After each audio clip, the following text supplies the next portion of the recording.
The RuneScape 2 beta is probably the most mysterious and misunderstood era of the game. Less than a few thousand people ever played it, and the only video of it in existence is fake.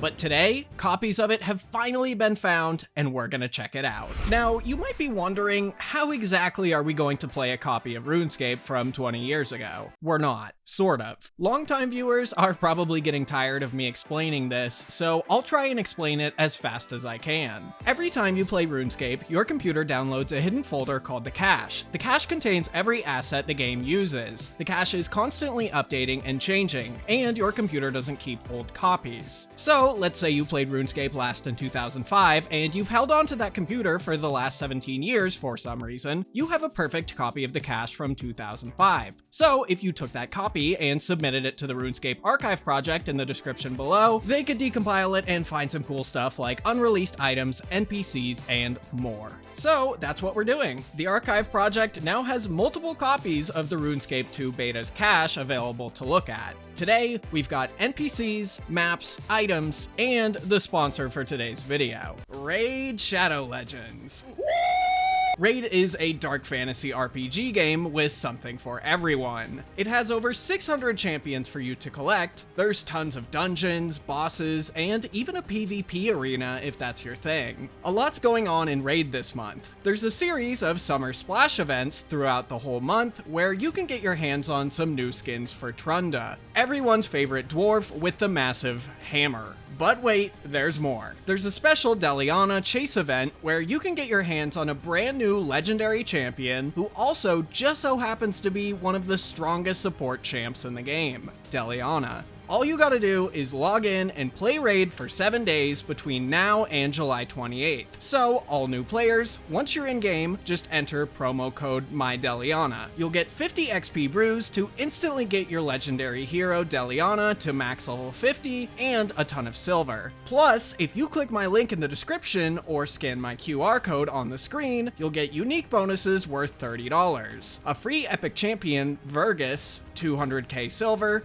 1 energy refill, 1 XP boost, and 1 ancient shard. All this treasure will be waiting for you right here. So click that link and I'll see you in game. So let's start off with a pretty cool one. Most of you have probably seen the Falador party room, a room specifically made for drop parties, which for those that haven't been to one is basically where a rich player has so much money they drop valuable items just to watch other players scramble to try and grab them. Must be nice. Now in the party room, you can use the chest to spawn balloons that drop items, have nightstands on the table, do drugs with Party Pete, buy a drink from the barmaids, and all sorts of other fun stuff. Well, when the party room was originally introduced, it was located in Sears Village and had absolutely none of that. It turns out, when the beta first started, it was literally just an empty room where the telegrab spell was disabled and players could drop stuff. Now, luckily, it wouldn't stay this way forever, and throughout the course of the beta, the features we know and love today were added. You may have also noticed these bright red trees outside of the party room. Those are actually what maple trees used to look like,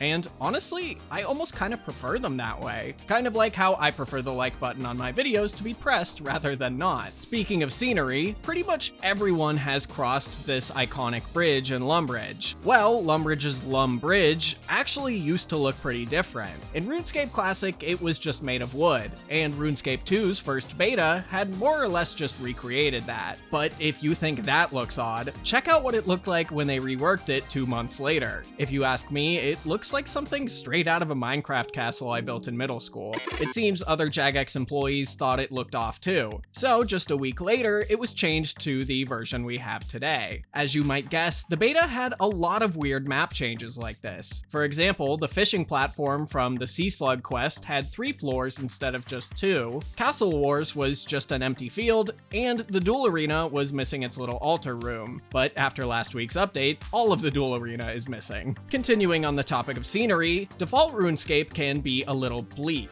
You can't see very far because everything is hidden behind this black void. It existed due to technical limitations, but modern clients like RuneLite and the Steam client have been able to solve this by extending the view distance and even allowing you to change the void's color. Well, it turns out RuneScape almost got something much better than the black black void. This is the only image of what RuneScape's skybox almost looked like, and it's pretty. I'm not sure why it never happened, but my guess would again be technical limitations. After all, it was a browser game built with Java. It didn't have the freedom of other programming languages more geared at gaming. Speaking of which, World of Warcraft players, you're all familiar with Orcs, right? I really don't know much else about them. I haven't played WoW, but I know they exist and they're often heavily associated with the game. I really hope I didn't just sound like some old parent who refers to every gaming console as a Nintendo. Well, it turns out RuneScape had orcs first. During the RuneScape 2 beta, 2 orcs were added to the game in the Tree Gnome Village maze. They were also technically the game's first elves too, as their examine text read, "A hideous malformed elf," but it was later changed to ugly, smelly, and full of bad attitude. Huh, sounds like my ex-wife.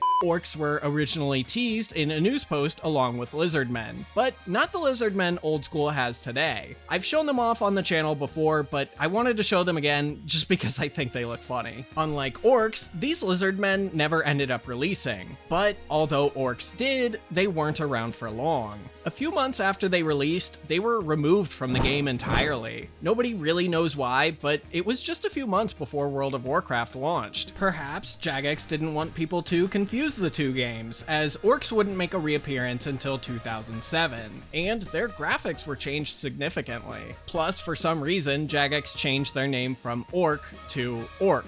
Now, the original Orc and Lizardmen models weren't the only strange creatures added to the game during the beta. Anyone who has completed the Throne of Miscellanea quest probably recognizes this guy. Yes, I'm about to spoil some stuff for those that haven't, but the quest has been out since 2004 and you'll probably just spacebar through it anyway. Now, this guy is King Vargas, and he was turned into a Yeti, and because of it can no longer rule his kingdom. Well, it turns out the Yeti model wasn't actually originally made for this quest. It was added to the game cache around the same time as Orcs and Lizardmen, and hinted at in the same news post. Jagex said an upcoming update would add a large frozen lands area, including penguins, mammoths, polar bears, and more. It's believed that Yetis were also going to roam these same frozen lands, but for some reason the idea was scrapped. Mammoths, also mentioned in the post I just read, didn't end up releasing, but like the Lizardmen, Orcs, and Yeti, a model for them was created. 10 years later, in 2014, the old school team came across the model in the game cache, after which they decided to finally release mammoths as part of the Wilderness Rejuvenation update, where they still exist today. During the holidays, they even wear the wise old man Santa hat.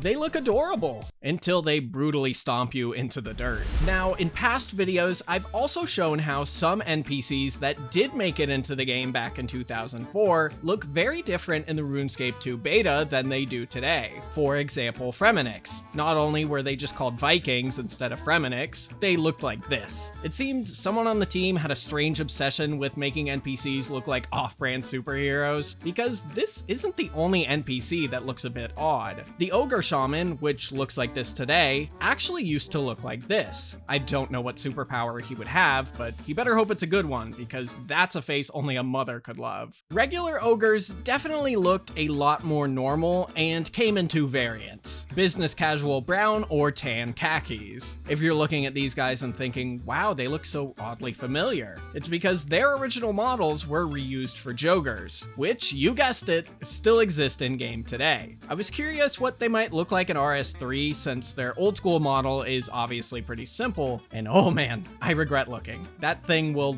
actually haunt my nightmares for weeks. Now, ogres weren't the only ones to undergo a massive overhaul after the beta. I'm not sure why, but the Gielinor guide, who welcomes you to Tutorial Island when you first make an account, was purple instead of red. The survival guide, also on Tutorial Island, was originally a man. The survival guide change makes sense, because there were no women instructors on the island at the time. But the Gielinor guide change is just sort of random. It's like somebody played a reverse game of What if it was purple?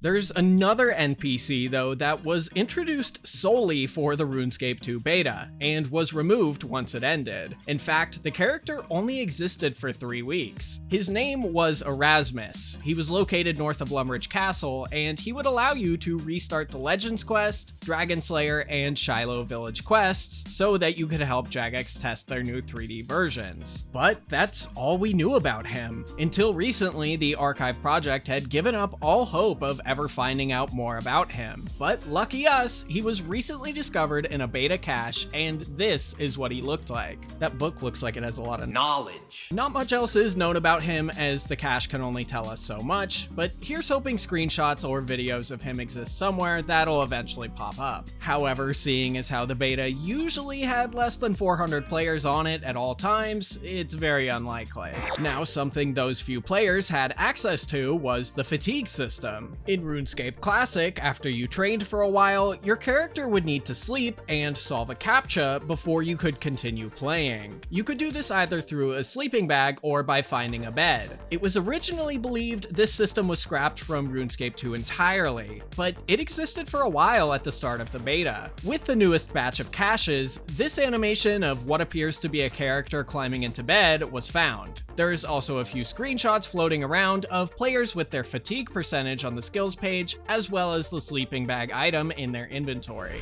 Now, if you've ever trained thieving before, you've likely seen items that only existed in the RuneScape 2 beta. That's a confusing sentence, but let me explain. So in the beta, cake and bread had pretty different textures than they do today. Before they were replaced with the current models, they were also added as decoration on bakery stalls. When the items got updated, the old ones in the stalls were forgotten about. So to this day, every baker stall uses those old models. Cakes and bread actually weren't the only items to look pretty different in the beta. There were a lot of them, but my favorite has to be spice. The chainmail texture used on the top of spice wasn't created yet, so a placeholder texture was used instead. Zoomed in, it's just a rainbow grid full of numbers, but in its tiny inventory model, it kinda just looks like sprinkles. Although spice exists as a decoration in spice stalls today too, Jagex did decide to update the stalls when the model was changed.